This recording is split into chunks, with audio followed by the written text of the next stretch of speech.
Hello seventh class बच्चों, good morning. बच्चों, जैसा कि हमने कल डाटा हैंडलिंग का इंट्रोडक्शन पार्ट किया था कि डाटा क्या होता है, डाटा हैंडलिंग क्या होता है, इसके रिप्रेजेंटेटिव वैल्यू कौन कौन से होते हैं जो कि mean, mode, median and range होते हैं। एक एक टर्म के बारे में हमने अच्छे से समझा। आई होप आप लोगों को भी ठीक से समझ में आ गया होगा। बच्चे, किसी भी टर्म में कोई डाउट हो तो मुझको प्लीज़ अभी पूछ लेना, बाद में नहीं तो आपको एक्सरसाइज के क्वेश्चन समझ में नहीं आएंगे। हालांकि चीज़ें बहुत आसान थी, सिंपल थी, लेकिन फिर भी किसी बच्चे को डाउट हो तो ज़रूर पूछना। आ जाओ बच्चे, अब हम करेंगे एक्सरसाइज 3.1। तो बच्चे, ये जो एक्सरसाइज है इसमें आपको बस तीन चीज़ निकालनी है। इस पूरे एक्सरसाइज में तीन चीज़ के ऊपर क्वेश्चन है। या तो मीन निकालना होगा, मीन तो मेरे ख्याल से ऑलमोस्ट सभी क्वेश्चन में निकालना है। दूसरा रेंज निकालने को बोलेगा। तीसरा हाईएस्ट वैल्यू या लोवेस्ट वैल्यू, ये सब आपको निकालना है। किसी किसी क्वेश्चन में बच्चे आपको मोड निकालना है। बाकी ये सोच लो कि 3.1 में आपको इसके अलावा कुछ अभी निकालना नहीं है। जो मोड और मीडियन है वो आएंगे अच्छे से 3.2 में, जो कि मैंने वो भी समझा दिया है क्या होता है। खैर, आ जाओ क्वेश्चन नंबर 1 पे। बच्चे, क्वेश्चन नंबर 1 में क्या लिखा हुआ है? Find the range of height of any 10 student of your class. बच्चे, ये जो क्वेश्चन है, ये क्वेश्चन ऐसा है जो अलग अलग बच्चे का अलग अलग आंसर आ सकता है। सबका सेम आंसर आए ये ज़रूरी नहीं है। तो इसमें आप आंसर मैच मत करना, लेकिन जो करना ठीक से करना, कैलकुलेशन सही होनी चाहिए। क्वेश्चन की मीनिंग पे आ जाओ कि मीनिंग क्या है। तो बच्चे, क्वेश्चन का मीनिंग ये है कि आप अपने किसी भी मतलब आप अपने क्लास में किन्हीं भी 10 बच्चों को सेलेक्ट करो और उन 10 बच्चों का हाइट लिखो कि उनकी हाइट क्या है सेंटीमीटर में। और बच्चे, उसके बाद आप उनका निकालो मीन। मीन क्या होता है? Sorry, range. सॉरी बच्चे, क्या निकालना है? रेंज। देखो क्वेश्चन में लिखा हुआ रेंज, मैंने गलती से मीन बोला है, मीन नहीं निकालना है इसमें, आपको रेंज निकालना है। तो बच्चे, रेंज क्या होता है? रेंज होता है highest observation minus lowest observation. यानी सबसे ज़्यादा हाइट किसकी है उसमें से सबसे कम वाले हाइट को माइनस कर देना, तो वो क्या आएगा बच्चे? रेंज आएगा। हालांकि मैंने ये क्वेश्चन किया हुआ है, आपको बताता हूँ कैसे करना है। तो बच्चे देखो, अब मैंने क्या किया, मैंने अपनी मर्जी से let the height of any 10 student of our class in centimetre, मैंने अपने क्लास में किन्हीं भी 10 बच्चों का हाइट ले लिया। मैंने अपने मर्जी से बच्चे ये सेंटीमीटर में हाइट लिख दिया। किसी की 125 सेंटीमीटर हाइट है, किसी की 127 सेंटीमीटर, किसी की 128, किसी को 124, 146, 147, जो भी है, मैंने 10 बच्चों की अपनी मर्जी से हाइट लिख दिया। बच्चे, हाइट ऐसा लिखना जो एग्जिस्ट करे, ये नहीं कि आप 1 लाख सेंटीमीटर लिख दो, 5,000 सेंटीमीटर लिख दो, इतनी हाइट किसी की होती नहीं। और ना ही बच्चे आप ऐसा करना कि किसी की हाइट 2 सेंटीमीटर ले लेना, वो भी पॉसिबल नहीं है। हाँ, हमें बच्चे इंसानों की हाइट लेनी है, कीड़े मकोड़ों की हाइट नहीं लेनी। तो हाइट उतनी हो जो थोड़ी नॉर्मल हाइट हो। तो बच्चे, ये सब नॉर्मल हाइट में आते हैं। आसपास की वैल्यू आप 125 और 150 के बीच में आसपास की वैल्यू ले लो, कोई भी 10। ठीक है, तो मैंने 10 हाइट ले लिया। अब बच्चे, रेंज निकालना है। रेंज क्या होता है? Highest value minus lowest value. आप चेक करो, इसमें से हाईएस्ट वैल्यू कौन है? 147 है। लोवेस्ट वैल्यू कौन है? 124 है। माइनस क्या तो क्या आया? 23। 23 क्या है बच्चे? ये रेंज है। क्या है? ये रेंज है। एक बात ध्यान देना कि बच्चे, आप जो एग्जाम्पल लेंगे उसके हिसाब से देखेंगे हाईएस्ट वैल्यू कौन सी है, लोवेस्ट वैल्यू कौन सा है। इस एग्जाम्पल से आप कंपेयर मत करना। ये एग्जाम्पल सबका अलग अलग हो सकता है। ठीक है, और मैं तो कहूँगा अलग अलग ही हो तो बढ़िया है। इससे बच्चे आपको कुछ प्रैक्टिस भी होती रहेगी। हाँ, रेंज ऐसे निकालते हैं। आ जाओ क्वेश्चन नंबर 2 पे। बच्चे, क्वेश्चन नंबर 2 में क्या है? क्वेश्चन नंबर 2 में है organise the following marks in class assessment in a tabular form. तो बच्चे देखो, मैंने इंट्रोडक्शन पार्ट में आपको टेबुलर फॉर्म नहीं करवाया था, क्योंकि टेबुलर फॉर्म आपने 6th और 5th में बहुत ही अच्छे से कर लिया है। आ जाओ, मैं डायरेक्ट क्वेश्चन ही करवा देता हूँ, वहाँ से आपको समझ में आ जाएगा। हाँ बिल्कुल, टेबुलर फॉर्म वही होता है जो आप सोच रहे हो। फ्रीक्वेंसी और टैली मार्क्स, यानी 1 के लिए टैली मार्क्स क्या होता है? 1, 2 के लिए 2 लाइन, 3 के लिए 3 लाइन, 4 के लिए 4 लाइन, 5 के लिए ऐसे कर दो, ये 5 लाइन 5 के लिए, 6 के लिए एक और, 7 के लिए, 8 के लिए, 9 के लिए, 10 के लिए। कुछ याद आया बच्चे? यहाँ टैली मार्क्स हम रिप्रेजेंट करते हैं ना कि कितनी फ्रिक्वेंसी है, उसके हिसाब से टैली मार्क्स होगा। ये गलत हुआ है, ये ऐसे होगा, ये ऐसे होगा, ठीक है। तो बच्चे टैली मार्क्स यही हुआ है, टैली मार्क्स यही होता है जो आपने 6th और 5th में किया हुआ है फ्रिक्वेंसी को रिप्रेजेंट करने के लिए। खैर एग्जाम्पल से आपको समझ में आ जाएगा। आओ क्वेश्चन नंबर 2 करते हैं, फिर आपको समझ में आ जाएगा, अच्छे से सब याद आ जाएगा। क्वेश्चन नंबर 2 में बच्चे आपको किसी सब्जेक्ट में मार्क्स दिया हुआ है कई सारे बच्चों के, ठीक है बच्चे। तो आपको ये बताना है फर्स्ट पार्ट में कि पहले तो आपको टेबुलर फॉर्म में लिखना है, और टेबुलर फॉर्म में लिखते हैं इसको। तो बच्चे देखो मैंने टेबुलर फॉर्म में यहाँ पे लिखा हुआ है। तो टेबुलर फॉर्म के लिए आपको पहले तो एक काम करो, इन नंबर्स को, इन डाटा को, इन मार्क्स को आप लिखो इंक्रीजिंग ऑर्डर में या डिक्रीजिंग ऑर्डर में। हालांकि इस क्वेश्चन में ये ज़रूरी नहीं है, लेकिन कर लेना बच्चे, इससे आसान होता है। तो मैंने इंक्रीजिंग ऑर्डर में लिख दिया है, ठीक है बच्चे। फिर आप लिखो यहाँ पे मार्क्स एक लाइन में, देखो मैं मार्क्स लिखा हुआ है। तो मार्क्स देखो कौन कौन से हैं, ऐसे नंबर लिखोगे आप इसमें जो इसमें नंबर हो, बाहर से नंबर आप नहीं लिखोगे। तो बच्चे 1 है तो 1 लिख दिया, 2 है तो 2 लिख दिया। एक बार लिखना है इसमें, आपको एक बार लिखना है मार्क्स में, मार्क्स वाले कॉलम में एक नंबर को एक बार लिखना है। वही नंबर लिखोगे जो इस डाटा में है। मान लो इस डाटा में 4 नहीं होता तो यहाँ पे आप 4 नहीं लिखते, है तभी लिखोगे। तो 4 3 बार है उससे मतलब नहीं है, आप यहाँ पे 4 लिखोगे एक बार, 5 लिखो एक बार, 6 लिखो, 7 लिखो, 8 लिखो, 9 लिखो। हमने 1 2 3 4 6 7 8 9 1 2 3 4 5 6 7 8 9 लिख दिया। बताओ बच्चे, काउंटिंग में भी नहीं हो पाता, बताओ गलती हो जाती है काउंटिंग में भी। बच्चे हंस रहे होंगे, हाँ कोई बात नहीं, हंसी की बात तो है ही, काउंटिंग भी मैं भूल गया। कोई ना बच्चे, आ जाओ टैली मार्क्स पे। तो टैली मार्क्स को अभी रहने दो, टैली मार्क्स को करते हैं लास्ट में। उसके बाद सब क्या है, फ्रीक्वेंसी है। हम सबसे पहले इस कॉलम को फिल करते हैं, कोई मार्क्स हो, पॉपुलेशन हो, या कुछ भी रेनफॉल हो, टेम्परेचर हो, इसको लिखते हैं इस साइड। डाटा जो होता है उसको लिखते हैं फर्स्ट कॉलम में सबसे पहले। हम फिर आते हैं डायरेक्ट फ्रीक्वेंसी पर, लिखते हैं लास्ट में, मतलब लिखते हैं लास्ट वाले कॉलम में, लेकिन इसको रिप्रेजेंट करेंगे टैली मार्क्स के पहले। यहाँ इसका मतलब क्या होता है बच्चे, फ्रीक्वेंसी का मीनिंग होता है जो आपने डाटा लिखा है, जो आपने नंबर लिखा है वो कितनी बार आया हुआ है। 1 कितनी बार आया बच्चे, ओनली 1 टाइम, तो 1 लिख दिया। 2 कितनी बार आया बच्चे, काउंट करो, 1 2, 2 बार आया है तो 2 बार लिख दिया। 3 कितनी बार आया हुआ है, 1 बार, तो 1 लिख दिया। 4 3 बार आया है तो 3 लिख दिया। 5 4 बार, 5 बार तो 5 लिख दिया। 6 4 बार तो 4 लिख दिया। 7 2 बार 2 लिख दिया। ऐसे ही 8 1 बार, 9 1 बार। अब बच्चे फ्रीक्वेंसी को देखकर हम क्या करते हैं, टैली मार्क्स बनाते हैं। तो टैली मार्क्स आपको सिखाया गया है 1 के लिए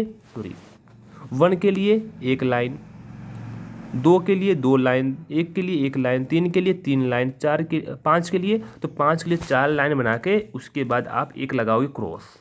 ये 5 के लिए इस प्रकार, 4 के लिए 4 लाइन, 2 के लिए 2 लाइन, 1 के लिए 1 लाइन, 1 के लिए 1 लाइन। तो बच्चे इस प्रकार हमारा ये टेबुलर फॉर्म कंप्लीट होता है। लेकिन बच्चे इसमें 1 2 क्वेश्चन और पूछे हैं, पहले देखते हैं कौन सा क्वेश्चन पूछा हुआ है। क्वेश्चन पूछा हुआ है आपसे कि फर्स्ट क्वेश्चन है, सेकेंड क्वेश्चन में फर्स्ट पार्ट है, विच नंबर इज हाईएस्ट। तो बच्चे कौन सा नंबर हाईएस्ट है, ये नहीं बोला है कि कौन सा नंबर सबसे ज़्यादा बड़ा है, हमसे ये पूछा है कौन सा नंबर सबसे बड़ा है। तो 9 है, आपको साफ साफ दिख रहा है, देखो 9 है। कौन सा सबसे छोटा है, 1 है, देखो ये 1 है। इनकी रेंज क्या होगी, तो रेंज क्या होती है, highest value minus lowest value, तो 9 - 1 इज इक्वल टू 8। ठीक है बच्चे। इनकी अर्थमेटिक मीन क्या होती है, तो बच्चे अर्थमेटिक मीन का मतलब होता है हर एक ऑब्जर्वेशन को जोड़ दो, डिवाइड बाई जितने ऑब्जर्वेशन है उसको डिवाइड कर दो।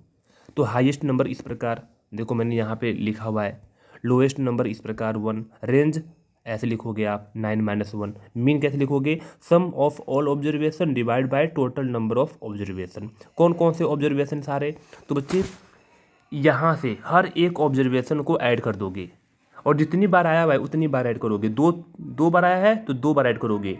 5 बार आया है तो 5 बार ऐड करोगे। 3 बार आया है तो 3 बार ऐड करोगे। तो देखो मैंने ऐड किया है, आपको साफ साफ नहीं दिख रहा होगा, लेकिन आप अपने कॉपी में ठीक से लिखेंगे 1 + 2 + 2 + 3 + 4 + 4 + 4 + 4 एंड सो ऑन। ऐसे करते करते 9 तक आ गए। डिवाइड बाई कितने नंबर हैं टोटल, आप काउंट करो कितने नंबर टोटल हैं बच्चे। तो इसको काउंट करोगे ना 20 आएगा, काउंट करना 20 आएगा। तो डिवाइड बाई 20। जब हमने ऊपर ऐड किया सबको तो 100 आ गया। आप खुद से ऐड करेंगे, देखेंगे सही है कि नहीं। 100 डिवाइड बाई कितने नंबर हैं टोटल 20, 25 जा 10। तो बच्चे यहाँ पे जो अर्थमेटिक मीन होगा वो 5 होगा। इस प्रकार क्वेश्चन नंबर 2 हमारा कंप्लीट होता है। क्वेश्चन नंबर 3 पे आ जाओ बच्चे। क्वेश्चन नंबर 3 क्या है, find the mean of the first 5 whole number. आपको 5 होल नंबर के मीन निकालना है। पहले के 5 होल नंबर, पहले बताओ होल नंबर क्या होता है। तो आप कहोगे सर जो नंबर स्टार्ट होते हैं 0 से, जो नंबर 0 से स्टार्ट होते हैं 0 1 2 3 4, वो क्या होते हैं होल नंबर। तो बच्चे मैं कहूँगा कि बताओ 5 होल नंबर, तो बच्चे कहेंगे 0, 1 2 3 4 5। और यहीं पे क्वेश्चन आपका गलत हो जाएगा। बच्चे हमसे क्या बोला है क्वेश्चन में, पहले के ओनली 5 होल नंबर, 5 तक नहीं। हमसे ये नहीं कहा कि 5 तक आपको होल नंबर लेना है, आपको बोला है स्टार्टिंग के 5। तो स्टार्टिंग के 5 में कौन कौन आएंगे, 0 आएगा, 1 आएगा, 2 आएगा, 3 आएगा, 4 आएगा। 4 पे रुक जाएगा, 4 के आगे नहीं जाएगा। काउंट कर लो, देख लो काउंट करके, 1 2 3 4 5, 5 नंबर हो गए। हाँ तो ये ध्यान देना बच्चे, यहाँ पे गलती करते हैं, वो कोमा डाल के 5 भी लिखते हैं। जब हमसे क्वेश्चन में ये बोला हुआ था कि 5 तक लेना है होल नंबर, तब तो ठीक है, तब तो 5 आएगा। लेकिन हमसे ये नहीं बोला है, हमसे बोला फर्स्ट 5, पहले के 5 होल नंबर। तो पहले के 5 होल नंबर 0 से लेके 4 तक आएंगे। तो बच्चे यहाँ पे हमारे 5 होल नंबर है। क्या हमें 5 होल नंबर बताने हैं? नहीं, हमें इनका मीन निकालना है। यानी मीन कह लो या एवरेज कह लो, एक ही बात है। एवरेज भी एक ही बात है और मीन भी एक ही बात है। तो अर्थमेटिक मीन निकालना है। तो अर्थमेटिक मीन को मैंने मीन लिख दिया, कोई बात नहीं। तो 0 + 1 + 2 + 3 + 4 यानी sum of all observation divide by total number of observation. कितने टोटल ऑब्जर्वेशन है चेक करो, 1 2 3 4 5 डिवाइड बाई 5। वैसे भी क्वेश्चन में बोला हुआ है 5 होल नंबर, यानी 5 ही ऑब्जर्वेशन होंगे, 5 ही वैल्यू होगी। तो डिवाइड बाई 5। जब ऊपर वाले को आप ऐड करोगे तो 10 आएगा। 10 डिवाइड बाई 5, 5 2 जा 10। तो 2 हमारा बच्चे आंसर आ गया, मीन आ गया। क्वेश्चन नंबर 4 पे आ जाओ। क्वेश्चन नंबर 4 में क्या लिखा है बच्चे, क्वेश्चन नंबर 4 में लिखा हुआ है एक क्रिकेटर है, क्या है, एक क्रिकेटर है, वो गेम खेलता है, क्रिकेट खेलता है, और बच्चे वो 8 इनिंग्स खेलता है। एक क्रिकेटर है, वो 8 मैच खेलता है, 8 इनिंग्स, 8 बार बैटिंग करता है अलग अलग गेम में। तो बच्चे हर गेम में वो किसी गेम में 58 रन स्कोर करता है, किसी में 76, ऐसे करते करते 8 इनिंग्स में वो स्कोर करता है डिफरेंट डिफरेंट स्कोर, इसके रन हैं अलग अलग गेम में। तो आपको हर एक गेम का मतलब हर गेम का मिलाकर आपको निकालना है मीन। क्या निकालना है बच्चे, मीन। मीन क्या होता है, sum of all observation divide by में टोटल नंबर ऑफ ऑब्जर्वेशन। तो बच्चे क्वेश्चन नंबर 4 मैंने नहीं किया है, क्वेश्चन नंबर 4 आप खुद से करेंगे। कैसे करेंगे, आपको लिखना है मीन स्कोर। क्या लिखना है, मीन स्कोर। कॉपी में ऐसे लिखना है बिल्कुल same, mean score is equal to, आप लिखना formula sum of all score, sum of all score divide by में टोटल नंबर ऑफ इनिंग्स या टोटल नंबर ऑफ गेम्स। या तो बच्चे ऐसे नहीं लिख के आप ऐसे लिख सकते हो सिंपल सा, sum of all observation divide by total number of observation. ये भी बिल्कुल सही है, कोई नहीं रोक टोक है, बल्कि ये तो बल्कि बहुत ही अच्छा है। जो मैंने यहाँ पे लिखा है ना बिल्कुल बेस्ट है। लेकिन इसके अलावा आप सिंपल लिखते हो sum of all observation divide by में टोटल नंबर ऑफ ऑब्जर्वेशन, तो वो भी सही है, उसमें कोई मार्क्स नहीं कटेगा। लेकिन ऐसे लिखोगे तो और अच्छा लगेगा। तो बच्चे सम ऑफ ऑल स्कोर, तो टोटल जितने भी स्कोर हैं यानी ये, इन 8 को ऐड कर देना। 8 स्कोर कैसे हैं, क्योंकि ऊपर लिखा हुआ है 8 इनिंग्स, तो आपको काउंट करने की जरूरत नहीं है, 8 ही होंगे। तो इन 8 रन को ऐड कर देना। ऐड करने के बाद डिवाइड बाई कितने इनिंग है, कितने ऑब्जर्वेशन है, टोटल 8 है, तो डिवाइड बाई 8। जो आंसर आएगा वो आप जो कैलकुलेशन करने के बाद होगा वो आपका आंसर आएगा। आंसर मैच नहीं करेगा तो मुझसे कहना, तो आपने ज़रूर एडिशन में कहीं मिस्टेक किया होगा। ठीक है बच्चे, फिर भी नहीं आता है, 2 बार करने पे नहीं आता है तो मुझसे पूछना, मैं आपको क्वेश्चन ही सोल्व करके दे दूंगा। क्वेश्चन नंबर 5 पे आ जाओ। क्वेश्चन नंबर 5 में बच्चे क्या है, क्वेश्चन नंबर 5 में आपको दिया हुआ है following table show the point of each player scored in 4 game. बच्चे 3 प्लेयर हैं, कौन कौन से प्लेयर हैं, ए बी सी, ये प्लेयर के नाम है, खिलाड़ी के नाम है ए बी सी, और ये 4 गेम खेलते हैं total, game 1, game 2, game 3, game 4, 4 game होता है। कोई प्लेयर सारे गेम खेलता है, कोई प्लेयर क्या पता 1-2 गेम ना खेलता हो। तो देखो ए तो सारे गेम खेला हुआ है, बी ने भी सारे गेम खेला हुआ है, सी ने 3 गेम खेला हुआ है, गेम 3 जो है वो नहीं खेला, डिड नॉट प्ले। तो जो भी हो, आपको बच्चे क्या करना है, क्वेश्चन नंबर 5 में जो फर्स्ट पार्ट है उसमें तो आपको ये बताना है find the mean to determine as average number of point scored per game. यानी ए का एवरेज नंबर क्या होगा, ए का जो ए प्लेयर है उसके जो बच्चे पॉइंट्स हैं, जो स्कोर हैं, उसका मीन क्या होगा। तो आसान है बच्चे, मीन क्या होता है, total number of observation divide by में sorry sum of all observation divide by total number of observation. तो ए के कौन कौन से ऑब्जर्वेशन है, यानी ए के कौन कौन से पॉइंट ऑफ नंबर है, 14 है, 16 है, 10 है और 10 है। इन चारों को ऐड कर दो, डिवाइड बाई ए ने कितने गेम खेले, 4 गेम खेले, तो डिवाइड बाई 4। देखो बच्चे मैंने यहाँ पे किया हुआ है question number 5, as average number of point ऐसे लिखेंगे आप, इज इक्वल टू जितने उसके नंबर ऑफ पॉइंट हैं उनको ऐड करेंगे, 14 + 16 + 10 + 10 divide by total number of game या टोटल नंबर ऑफ जो भी उसकी इनिंग है, 4 इनिंग है, 4 गेम है, तो डिवाइड बाई 4 डिवाइड बाई 4। तो ऐड करने पे 50 आएगा, आप भी ऐड करना खुद से, 50 डिवाइड बाई 4 मीन क्या आएगा बच्चे, 12.5 आएगा। ऐसे ही हमसे पूछा हुआ है अगले पार्ट में, क्वेश्चन नंबर 5 के सेकेंड पार्ट में, to find the mean number of point per game for C. इस सी को बच्चे, यदि सी के लिए आपको मीन निकालना हो तो would you divide the total point by 3 और बाय 4 एंड वाई। तो आप इसके टोटल पॉइंट को 3 से डिवाइड करेंगे या 4 से डिवाइड करेंगे, और यदि किसी से भी करेंगे तो क्यों करेंगे। तो पहले मेरी बात सुनो, हम डिवाइड किससे करते हैं, जो टोटल नंबर ऑफ ऑब्जर्वेशन हो। तो बच्चे सी ने कितने गेम खेले उसके हिसाब से हम डिवाइड करेंगे।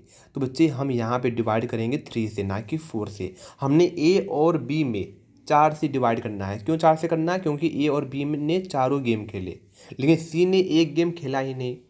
इसका मतलब सी ने कितने गेम खेले, ओनली 3 गेम खेले, तो हम 3 से डिवाइड करेंगे। अब कुछ बच्चे यहाँ पे पूछेंगे सर बी के 0 नंबर हैं, बी के 0 नंबर ऑफ पॉइंट है फर्स्ट गेम में। बच्चे बेशक 0 हो, पर उन्होंने पार्टिसिपेट तो किया, खेला, तो यहाँ पे गेम खेलने की बात हो रही है, सी ने तो गेम खेला ही नहीं।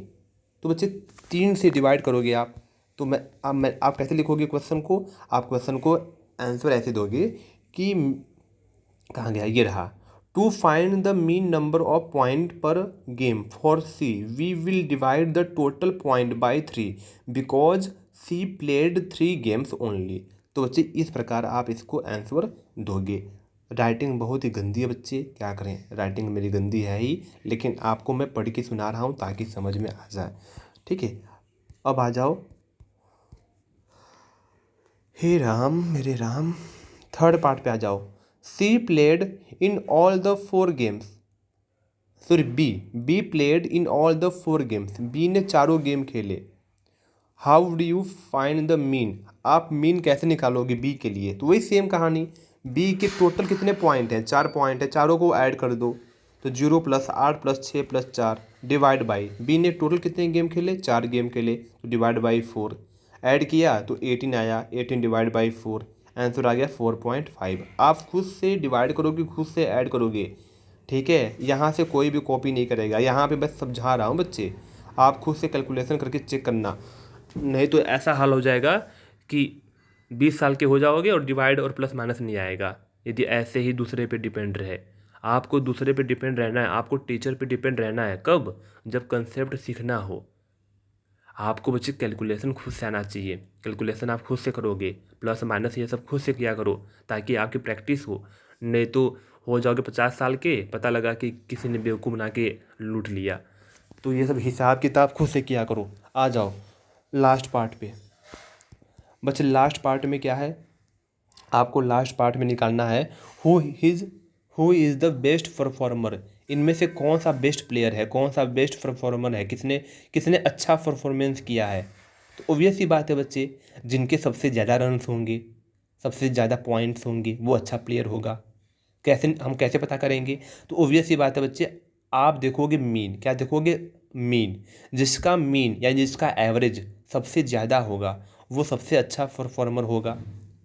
ए का बच्चे आया था 12.5। देखो ए का आया था 12.5। हमने लास्ट में बी का निकाला, बी का आया था 4.5। और जो सी का हमने यहाँ पे निकाला नहीं है, आप सी का मैंने यहाँ पे निकाला नहीं है सी का, लेकिन आप खुद से निकालेंगे सी का। तो सी का भी बच्चे क्या आएगा? 12.5 से कम आएगा। वैसे भी उसने एक गेम खेला नहीं है, 3 से डिवाइड होगा।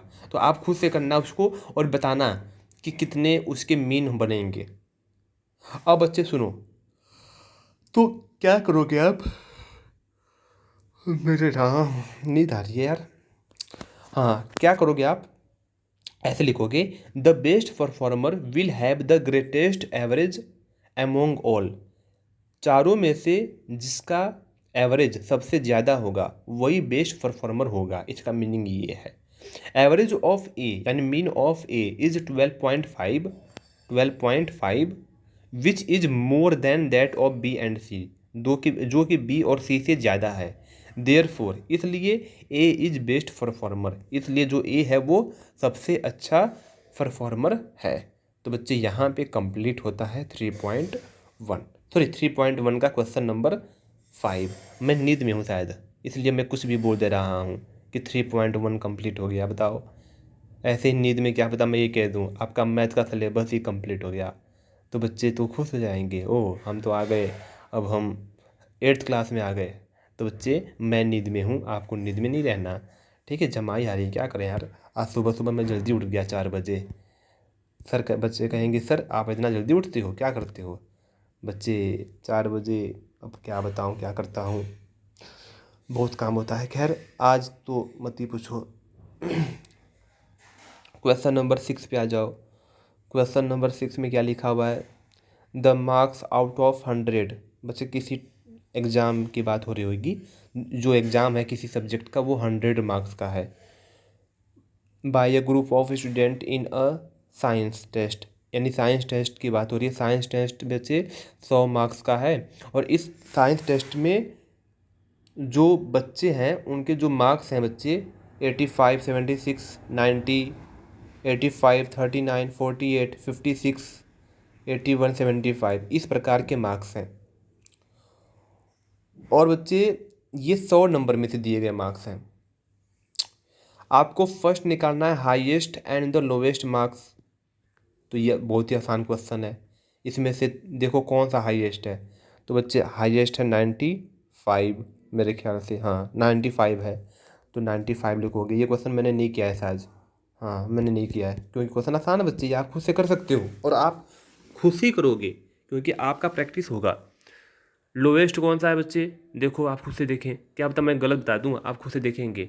तो लोवेस्ट बच्चे है 85, 76, 39, हाँ 39 है, 39 है जो कि लोवेस्ट है। रेंज निकालना है तो रेंज क्या होता है? Highest marks minus lowest marks. Highest marks कौन सा है? हाईएस्ट मार्क्स 95 था, कहाँ गया, ये रहा, हाँ हाईएस्ट मार्क्स 95 है। और लोवेस्ट कौन सा है? 39 है, 39। दोनों को माइनस करना एक में से दूसरे को, आपका रेंज आ जाएगा। फिर लास्ट में मीन बच्चे आप खुद से निकालेंगे। कैसे निकालेंगे? सम ऑफ ऑल मार्क्स, सभी मार्क्स को ऐड करेंगे divide by total number of student. Total number of student कितने हैं आप देखो, ऐड करो, सॉरी काउंट करो। तो 1 2 3 4 5 6 7 8 9 10, यानी 10 बच्चों के ये मार्क्स हैं। तो डिवाइड बाई 10। क्वेश्चन नंबर 7 पे आ जाओ। क्वेश्चन नंबर 7 में क्या लिखा है बच्चे? The enrolment in a school during 6 consecutive years was as follows.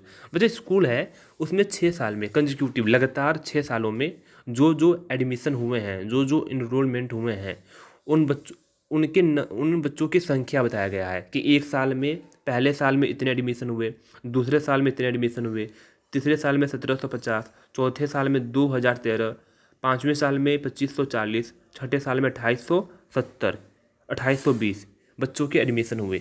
ये बच्चों की संख्या बताया गया है कि इस साल में इतना एडमिशन हुआ है। किस साल में? लगातार 6 सालों में। तो यानी टोटल नंबर ऑफ ईयर्स कितने हैं? 6 हैं। और total sum of all enrolment, ये क्या होगा? सबका सम होगा। हमें क्या निकालना है? मीन निकालना है बच्चे। क्या निकालना है? मीन निकालना है। फाइंड द मीन लिखा हुआ है, फाइंड द मीन इनरोलमेंट। तो आप लिखोगे, ये भी क्वेश्चन मैंने नहीं किया है, आपको खुद से करना है। आप लिखोगे mean enrolment is equal to sum of all enrolment divide by total number of years. देखो मैं बोल रहा हूँ, ध्यान से सुनना, जैसे बोल रहा हूँ वैसे नोटबुक में लिखोगे। हर चीज़ मैं लिख के दिखाऊंगा बच्चे, ये अपनी हैबिट छोड़ दो। आपको एक्सपर्ट होना है मैथ में तो खुद से कैलकुलेशन करना होगा, और कुछ बातें आपको सीखनी होती है, सुनना होता है ध्यान से। तो सुनो मेरी बातों को। आप लिखोगे sum of all enrolment divide by total number of years. तो बच्चे इन सारे नंबर्स को, इन सारे इनरोलमेंट को ऐड कर देना। ऐड करने के बाद ऐसे प्लस प्लस करके ऐड कर देना, डिवाइड बाई 10 कर देना, सॉरी 6 कर देना। क्या करोगे? 6। क्यों करोगे 6? क्योंकि 6 सालों का ये लिस्ट है। क्वेश्चन नंबर 8 पे आ जाओ। क्वेश्चन नंबर 8 में क्या है बच्चे? आपको रेनफॉल दिया हुआ है 7 दिनों का। जो बारिश होती है ना, कितनी बारिश हुई, इन मिलीमीटर में दिया हुआ है। यानी मंडे को 0 mm, ट्यूसडे को 12.2 mm, इतनी बारिश हुई। इस प्रकार आपको 7 दिन का बारिश दिया हुआ है, रेनफॉल दिया हुआ है। तो बच्चे फर्स्ट पार्ट दिया हुआ है, find the range of rainfall in the above data. तो रेंज क्या होता है? Highest rainfall minus lowest rainfall. तो हाईएस्ट रेनफॉल क्या है? 20.5 है, जो कि फ्राइडे को हुआ है। अब माइनस लोवेस्ट फॉर्म कौन सा है? लोवेस्ट रेनफॉल कौन सा है? 0 है। जो 0.0 कह लो चाहे 0 कह लो, एक ही बात है। तो 20.5 में से 0 घटा दो। रेंज क्या होता है? माइनस होता है। तो हाईएस्ट माइनस लोवेस्ट होता है। तो 20.5 में से 0 को माइनस कर दो, तो क्या आएगा बच्चे? 20.5 ही आएगा। तो आप ऐसे रेंज निकालेंगे। फिर आपसे पूछा हुआ मीन रेनफॉल। तो मीन रेनफॉल क्या होता है? 7 दिन के रेनफॉल को ऐड कर दो, divide by total number of days. तो लिखोगे ऐसे आप, मैंने फार्मूला नहीं लिखा है, आप लिखोगे फार्मूला। आप लिखोगे mean rainfall is equal to sum of all days rainfall, sum of all days, DAY apostrophe S, days apostrophe S, days rainfall divide by total number of days. Total number of days कितने हैं? 7 दिन हैं, तो divide by 7। तो इन सारे rainfall को add करना, 7 से डिवाइड करना, 5.9 mm आपका आंसर आ जाएगा। थर्ड पार्ट पे आ जाओ। थर्ड पार्ट में आपसे पूछा हुआ है बच्चे कि मीन मार्क्स, सॉरी बच्चे, क्वेश्चन नंबर 8 है, मैं क्वेश्चन नंबर 7 पढ़ रहा हूँ क्योंकि नींद में हूँ। हाँ, क्वेश्चन नंबर 8 क्या है बच्चे? ऑब्टेन हाउ, हाँ, on how many days, on how many days was the rainfall less than the mean rainfall. यानी कितने दिन जो बारिश हुई वो कम हुई मीन रेनफॉल से। यानी जो आपका आंसर आया है मीन, उस मीन से कितने दिन बारिश कम हुई है। तो पहले ये बताओ आपका आंसर क्या आया था? 5.9 mm, 5.9 mm। आप चेक करोगे 5.9 mm से कौन कौन से दिन बारिश कम हुई है। तो एक तो मंडे को हुआ है क्योंकि 0 है, 5.9 से कम है। ट्यूसडे को क्या हुआ है? 12.2, ये ज़्यादा है, इसको नहीं। वेडनेसडे, इस दिन भी कम बारिश हुआ है 5.9 से। थर्सडे, इस दिन भी कम हुआ है 5.9 से। 5.5 सैटरडे, इस दिन भी कम हुआ है 5.9 से। और संडे 1, इस दिन भी 5.9 से कम हुआ है। तो 1 2 3 4 5, total 5 days, total 5 days 5.9 mm से, यानी आपकी जो मीन की वैल्यू आई है उससे कम बारिश हुई है। तो आप लिखोगे फॉर 5 डेज, 5 दिनों के लिए। कौन कौन सा दिन? Monday, Wednesday, Thursday, Saturday. ठीक है, ये 4 ही हैं क्या? Monday, Wednesday, Thursday, Saturday. रुको बच्चे, संडे भी लिखना, मैं संडे लिखना भूल गया यहाँ पे, मैंने 4 दिन लिखा है, 5 दिन तो मैंने यहाँ पे 5 दिन तो लिखा है, बट डेज में संडे लिखना भूल गया, तो आप कॉमा डाल के संडे भी लिखोगे। The rainfall was less than the average rainfall, जो आपका मीन रेनफॉल है या एवरेज रेनफॉल है उससे कम बारिश हुई है इन 5 दिनों में, जिनका जिनका नाम लिखा गया है। क्यों हुई है आप खुद से देखें लिस्ट में जाकर, आपको मैंने अभी दिखाया था यहाँ से, ठीक है। Question number 8 complete. Question number 9 बच्चे आपको खुद से करना है। क्वेश्चन नंबर 9 मैंने आपको बस समझा रहा हूँ कैसे करना है। क्वेश्चन नंबर 9 में बिल्कुल सिंपल सी बात है, बिल्कुल सेम क्वेश्चन है पहले की तरह, कि आपको बच्चे 10 लड़कियों का हाइट दिया हुआ है, 10 लड़कियों का हाइट दिया हुआ है, और इसमें निकालना है जो फर्स्ट पार्ट है, हाइट ऑफ टालेस्ट गर्ल, सबसे लंबी लड़की की जो हाइट होगी वो कितनी होगी। तो देखो कौन सा नंबर सबसे बड़ा है, 150 151 है, कौन सा है 151, तो आंसर आएगा 151 151। सबसे छोटी लड़की की हाइट कितनी होगी, देखो सबसे छोटी हाइट कौन सी है, 132, 128, सॉरी 128 है, तो इसका आंसर आएगा, कहाँ पे लगा रहा हूँ मैं, 128, ये रहा 128 आ गया। फिर आप खुद से चेक करना बच्चे, कहीं मेरे पे विश्वास करो, क्या पता गलती से कुछ और बता दूं, वैसे भी नींद में हूँ। बस कंसेप्ट समझो, कंसेप्ट मैं ठीक से समझा रहा हूँ, कैलकुलेशन आप खुद से करेंगे, पहले बता रहा हूँ कैलकुलेशन में बहुत सारी मिस्टेक किया हूँ मैं जानबूझकर।